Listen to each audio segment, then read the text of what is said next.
Comment te raconter comment ça a commencé? Ils ont dit j'aimais les femmes. Ils me condamnent. Voilà, c'est qui a commencé. Elle a intimidé les Ouais, téléphones. on reprend. Hein. J'arrête. Te raconter comment ça a commencé? Ils ont dit j'aimais les femmes et qu'ils me condamnent. Ils ont dit ci, ils ont dit ça. J'ai vu la douleur dans les yeux de gens qui m'aiment. Je les pardonne. Est-ce que tu m'entends répondre? Je m'entends répondre. Est-ce que tu me vois répondre? Tu me vois répondre. Mon travail parlera pour moi. Pour moi, sa miséricorde et mon toit. On s'en fout. Je m'en fous. Je m'en fous.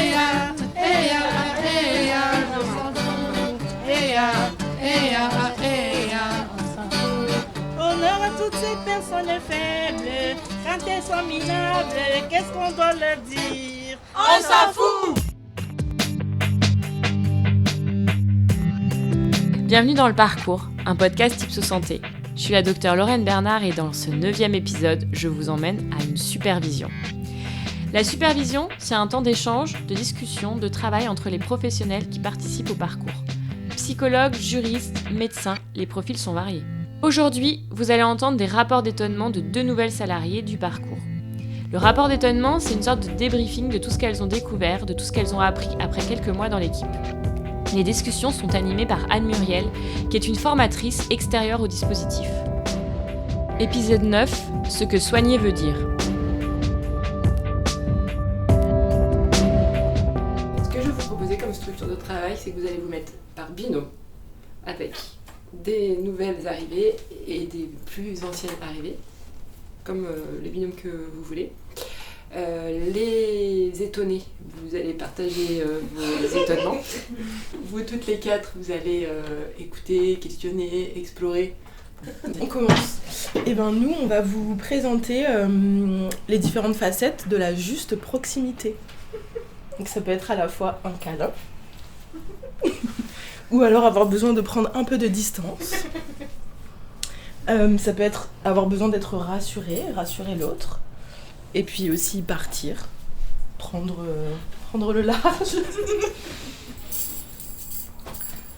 Voilà. Bravo! Vous êtes étonnés? Soyez étonnés, s'il vous plaît. Je pensais vraiment à la question effectivement de la juste proximité qu'on peut avoir avec les patientes. Et le moment de l'éloignement, c'était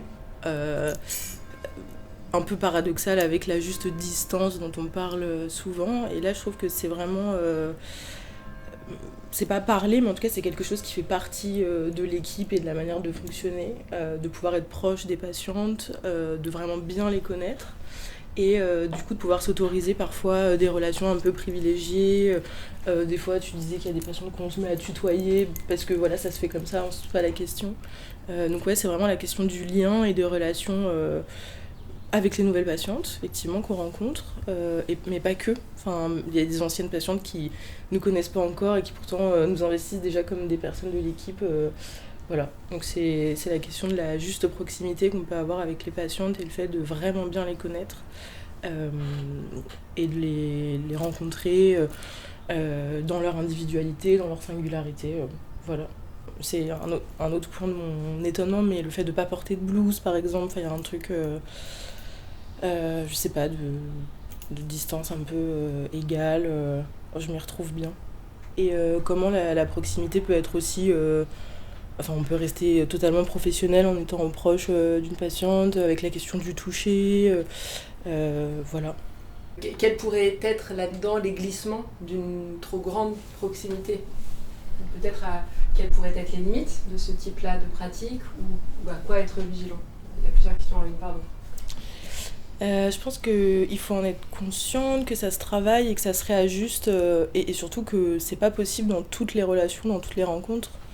Il n'y a pas une manière de faire, et il y a un truc qu'on n'apprend pas du tout à l'université ou même dans les stages et tout, c'est la question de la créativité. Moi je l'appelle comme ça, c'est toujours devoir se renouveler, et puis avec une patiente, telle chose va fonctionner et une autre, pas du tout. Donc ouais, je pense que c'est en être consciente et le travailler, le réajuster, parce qu'effectivement, ça peut aussi être... il peut y avoir des glissements, voilà. Je trouve chouette que tu le soulignes dans ce sens-là. J'ai l'impression que c'est comme un ADN parcours, et que quand on se pose la question un peu quoi transmettre de parcours, on relève pas forcément ce truc-là, mais il y a une sorte d'autorisation à l'attachement, qui en fait, quand on fait nos études de soins, enfin en tout cas mon ergo, même dans les débuts de stage et tout comme ça, on nous disait toujours de garder une juste distance d'ailleurs, et non plus j'aime pas ce mot distance, de garder la personne à distance. Et je crois beaucoup à l'attachement comme levier de soin aussi, et que c'est cool de l'avoir, mais et de continuer à le regarder comme tu dis, et de réévaluer à chaque fois où on en est. Mais pour moi il est trop essentiel. Ah oui, en tout cas, je vois par exemple l'exemple des patientes qui circulent là où il y a nos bureaux, dont on a pu discuter la dernière fois. Je pense que direct, ça fait un truc genre, non, pas là. Enfin, tu vois, qui était assez partagé. Et donc, j'ai l'impression qu'on a mûri aussi ce truc-là maintenant. En tout cas, je vois que c'est plus... avant, je pouvais y faire particulièrement attention, et je vois qu'aujourd'hui, j'ai plus cette attention-là. Mais d'ailleurs, quand tu étais avec Traoré Coudier... et que Hugues il est rentré, qu'il avait cru que Canel était quelqu'un de la famille de Coudier, parce qu'elle était penchée à côté, elle lui tenait la main, etc. dans l'attitude physique. Et ça m'avait vachement touchée quand il m'avait dit ça. Je me suis dit bah ouais, c'est ça. Et moi j'ai appris avec l'équipe ça, parce que médicalement c'est effectivement pas du tout ce qu'on nous apprend. Ce truc du toucher aussi, maintenant là je me tape des câlins avec... Je pense que je l'aurais pas fait il y a 3-4 ans. En vrai, on vient rarement nommer ça, l'attention qu'on peut porter individuellement à la juste distance ou proximité avec les patientes. Et que pour autant, j'ai l'impression qu'on arrive à avoir une réflexion collective quand c'est nécessaire. Et je trouve que c'est intéressant d'observer aussi comment chacune peut se placer, créer des relations très... individualisé, et en même temps d'avoir quand même conscience de dans quel écosystème on intervient. Parfois elles sont en demande aussi de cette proximité plus rapprochée, et si on fait pas attention des fois ça peut nous échapper. Par exemple, moi je me vois dans la cuisine avec les patientes très souvent quand je leur sers le hachika à vaisselle, elles sont très contentes, mais des fois si je fais pas attention, il y en a une qui a capté une information genre ah ouais, t'habites pas loin de chez moi et tout. Ou elle me dit, mais tu vas où chez le coiffeur? Tout le temps, elle me posait la même question. Tu vas où chez le coiffeur? Non, mais pourquoi tu vas chez le coiffeur? Moi, je pourrais te coiffer. Et ouais, donc j'aime bien ce lien qu'on crée, mais savoir aussi le doser, parce que ça peut vite partir, surtout parfois.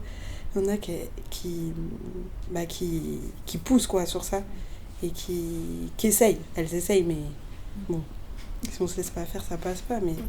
Il suffit que tu te laisses faire et c'est fini quoi. En tout cas, je sens que je suis pas que à ma place derrière mon ordinateur. Oui, bonjour, vous avez rendez-vous, HDG.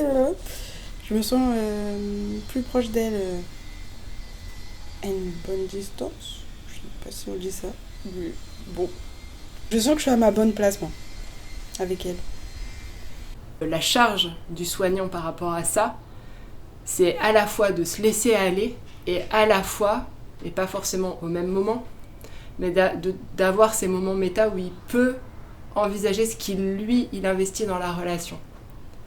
Parce que l'objectif reste thérapeutique, et du coup, vous avez pour moi, en tant que soignant, la responsabilité de rester dans une forme de maîtrise, ou en tout cas de lucidité sur ce que vous engagez dans la relation. Parce que le glissement serait de faire peser vos propres enjeux affectifs par rapport à la patiente. Si par exemple vous êtes en manque d'attachement vous-même, vous allez pouvoir faire peser des attentes sur la patiente. Et en fait, ce sont des choses qui arrivent, parce que pour moi dans la matière humaine, c'est difficile de ne pas se laisser aller, parfois à des attentes implicites, et puis de toute façon moi je crois qu'on a quand même une partie, beaucoup de nos comportements qui sont inconscients, et que de toute façon on ne pourra jamais mettre le clair sur cette boîte noire-là, mais de néanmoins pouvoir à certains moments relever la tête et regarder avec lucidité ce qu'on engage pour pouvoir se réajuster. Et j'aime bien ce que vous dites du réajustement, c'est toi qui disais Mina, de cette proximité.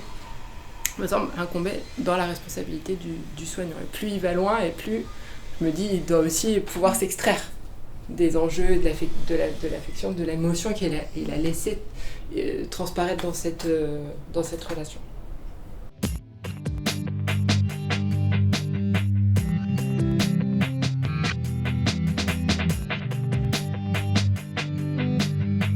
Et c'est la fin de ce 9e épisode. Un épisode dans lequel, en tant que médecin, je me reconnais beaucoup parce qu'effectivement, en travaillant dans le parcours, j'ai aussi appris à soigner autrement et à remettre en question la distance avec mes patientes. C'est vrai que moi, quand j'étais étudiante ou jeune médecin, j'avais plutôt tendance à vouloir mettre cette distance avec les patientes.